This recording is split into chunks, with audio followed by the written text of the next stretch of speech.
Hello everyone, Andy Schwab here with your Northern Ag TV. Well, the American Angus Association this week announced who they have selected to serve on the first ever youth team for the 2025 World Angus Forum.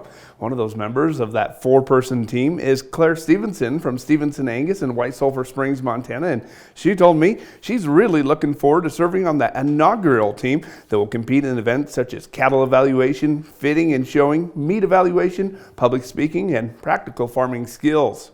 I'm incredibly excited and proud and curious, honestly, to see how this whole experience plays out. Because, like I said, I'm not quite sure what to expect from the contest at this point, but I do know that I will be going prepared and ready to represent not just Montana, but America, hoping to win, but at the very least, be able to go and make these connections, be able to represent my family and the international interests that we have, and be able to continue to explore and travel and meet new people.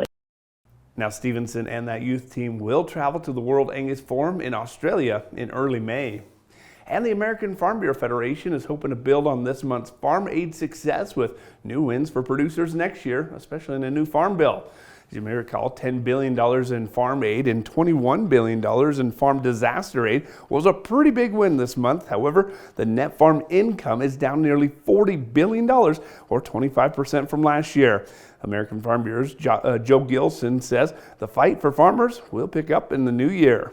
I think we can build off the success that we had in December here and look to get a new farm bill with new and improved, modernized safety net so that we don't need this aid. We can rely on that farm safety net of crop insurance and Title I. Now, Gilson also said that they're not going to be ruling out another ad hoc request if the farm economy warrants it.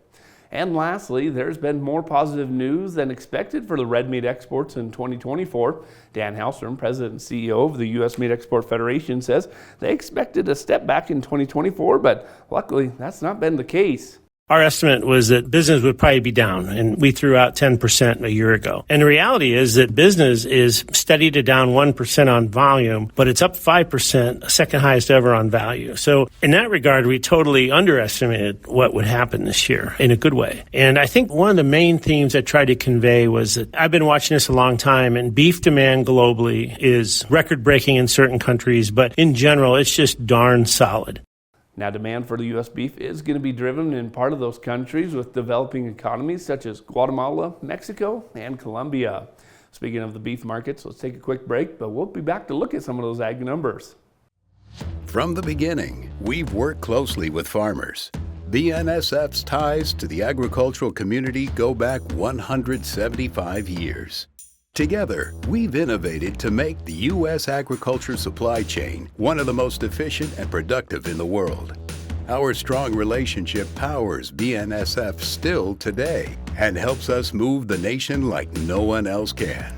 At BNSF, we move the nation for you. Talking with someone that you know is stressed out, those are difficult things to approach, but if you're good friends with those people, reach out and say, I'm here to talk to you. We can find somewhere to get some assistance. It's hard to get involved, but at the same time, you want to just say, hey, there is help available. For more tips in dealing with stress in agriculture or for free counseling for egg producers, visit beyondtheweather.com.